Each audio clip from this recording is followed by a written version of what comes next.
জন্য নিয়ে যাচ্ছি। কোথায় নিয়ে যাচ্ছ? কোথায় নিয়ে যাচ্ছ? বাগানে বাগানে। আচ্ছা চলো চলো চলো, বন্ধুরা দেখতে থাকো। মায়ের হাতে লাগানো গাছ, কুড়ি পাতা কত সুন্দর থানকুনি পাতাগুলো হয়েছে দেখুন। গাছগুলো কত সুন্দর, মায়ের হাতে লাগানো, বেশ বড় হচ্ছে পরপর দেখুন। হচ্ছে সাদা লঙ্কা, সাদা লঙ্কা, আর এটা কালো লঙ্কা না? এটা কালো লঙ্কা। এই জন্য পাতাগুলো বেশ কালো কালো। লঙ্কা গাছ, বেগুন গাছ, জানি না কবে হবে, লাগানো থাক। হ্যাঁ, এবার হচ্ছে মোচা কাটা হবে। এইবার মোচা কাটা হবে। নিজের হাতে লাগানো গাছের মোচা এইখান থেকে কাটবো।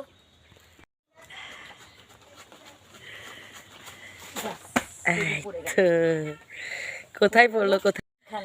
এই যে পড়ে গেছে, এই যে দেখুন বন্ধুরা মোচা। ও, হলুদ আর লবণ দিয়ে দিলে এটা কষা ভাবটা চলে যায়, কিছুক্ষণ রেখে দিলে কষা ভাবটা কমে যায়। বাহ, দেখুন বন্ধুরা বেশ সুন্দর হয়েছে। দেখুন মাঠে যাব, ধানগুলো কেমন হয়েছে, শুকে গেছে কিনা সেগুলো দেখবো।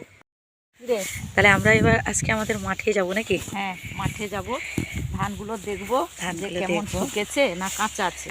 কি সুন্দর গ্রামের রাস্তায় মা, দেখো। হ্যাঁ, এই যে ধানগুলোকে, হ্যাঁ এগুলোকে ফেলে রাখে, তার কারণ হচ্ছে মানে যে মানুষজনের উপর দিয়ে যাতায়াত করবে, এতে ধানগুলো বেশ সুন্দর ঝরে যাবে, আর ঝাড়তে হবে না, আর ঝাড়তে হবে না। একদম একদম। এদিন মা আমরা আমাদের ঘরের সামনের মাঠটা দেখিয়েছিলাম, হ্যাঁ হ্যাঁ হ্যাঁ, বাট আজকে হচ্ছে আরেকটা মাঠ দেখাবো, সেখানেও আমাদের চাষ। এর আগের দিন ঘরের সামনের মাঠটা দেখানো হয়েছিল, বাট আজকে আরেকটা জমিন দেখাবো। জমিন আমাদের ভেতরের দিকে আছে, সেটাও চাষ করা হয় না, সেটাও লোকে চাষ করে আর কি। আর চারিদিকে দেখো কুয়াশা, পুরো কুয়াশায় একদম ঢেকে গেছে। গ্রাম বাংলার অপরূপ সুন্দর সৌন্দর্য, মানে একদম মনোমুগ্ধকর। আর এখানে তো এই পুকুরটার পেছনে যে মাঠটা রয়েছে সেটাও আমাদের। এটা কিন্তু যেটা সব সময় আছে সেটা নয়, এটা অন্য কুকুর, অন্য একটা কুকুর। হোক হোক হোক, যে কুকুর হলো বয়ে গেল, খেতে দেবো। হ্যাঁ একদম, খাবার থালা একদম ক্ষুধার্তকে তাকে অন্ন দিতে হয়, খেতে দিতে হয়। তো শিমগুলো তো মোটামুটি কাটাই হয়ে গেছে, এবার ধুয়ে নাও। কাটা হয়ে গেছে, এরপর আমি কনকনে ঠান্ডা, ঠান্ডা পড়েছে, কাঁপিয়ে দিচ্ছে পুরো। এই যে পৌষ সংক্রান্তি আসছে না, সেই জন্য প্রচুর ঠান্ডা। পৌষ সংক্রান্তিতে মানে এইরকম ঠান্ডা পড়ে। ফুটফুটি চল, এবার ঘরের ভিতর চলো, চলো ঘরের ভিতর চলো। ফুটফুটি চল ঘরের ভিতর চল। সিম দিয়ে দিয়েছি, এরপর আমি লবণ দিয়ে দিলাম, একটু হলুদ গুঁড়া দিলাম, এরপর আমি জল দিয়ে দিলাম। এরপর আমি কড়াটা ঢাকনা দিয়ে দিয়েছি, এরপর গ্যাসটা ধরিয়ে দিলাম, ঢাকনাটা দিয়ে দিয়েছি দেখুন। এরপর কিছুক্ষণের জন্য একটু সেদ্ধ হোক। বড়ি নিয়েছি, এগুলো এই শিলনোড়া দিয়ে গুঁড়ো করে দিলাম, দিয়ে ভেজে নেব। বড়িটা গুঁড়ো করে দিলাম, আর তাছাড়া বড়ি গুঁড়োও লাগবে, অল্প পরিমাণ একটু তেলও দিয়ে দিলাম। এরপর বড়ি গুঁড়া হয়ে গেছে, আমি একটা বাটিতে আবার তুলেও নিলাম। কপিগুলো ধুয়ে নিয়ে চলে এসেছি, তাতে হলুদ দিয়ে দিলাম এবং লবণও দিয়ে দিলাম। এরপর সিমগুলো সেদ্ধ হয়ে গেছে, ঢেলে নেব। এই যে জলগুলো আমি একটা ঝুড়িতে ঢেলে নেব,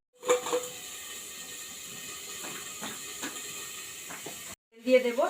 তারপর কালো জিরা দেব, পেঁয়াজ রসুন এগুলো দিয়ে সিমটাকে ভালো করে একটু নেড়ে নেব, ভাজা ভাজা করে নেব। তারপর লঙ্কা গুঁড়া এবং সরষা বাটা, আবার একটু হলুদ গুঁড়া দিয়ে লবণ দিয়ে নামিয়ে নেব। প্রথমে আমি অল্প পরিমাণ তেল দিলাম, এরপর কালো জিরা ফোড়ন দিলাম।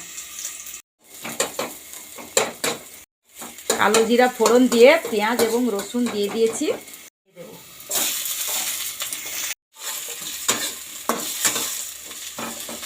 আরও একজন গেস্ট এসে গেছে, ওখানে একজন গেস্ট শুয়ে আছে, আরও একজন গেস্ট এসে গেছে, গেস্টের অভাব নেই। পর ভাজা ভাজা হয়ে গেছে সিমগুলো। আমি কি কি নিয়েছি দেখুন, সরষা বাটা নিয়েছি, হলুদ গুঁড়া নিয়েছি, আর ঘরের বানানো লঙ্কা গুঁড়া নিয়েছি, তাতে আরও একটু অল্প পরিমাণ লবণ দিয়ে দিলাম। এরপর জল দিয়ে ভালো করে এটাকে একটা ভালো করে মাখিয়ে নেব এর সঙ্গে।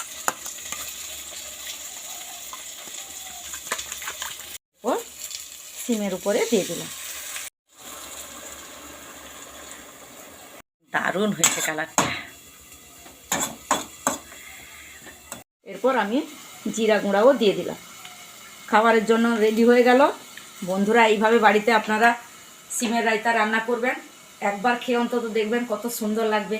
ভালো থাকবেন, সুস্থ থাকবেন, টাটা। সিমের রায়তা হয়ে গেছে, উপরে বড়ি ছড়িয়ে দিয়েছি এবং জিরা গুঁড়াও দিয়ে দিয়েছি। এরপর খাবারের জন্য আমি নামিয়ে নেব। ভালো থাকবেন, সুস্থ থাকবেন, টাটা।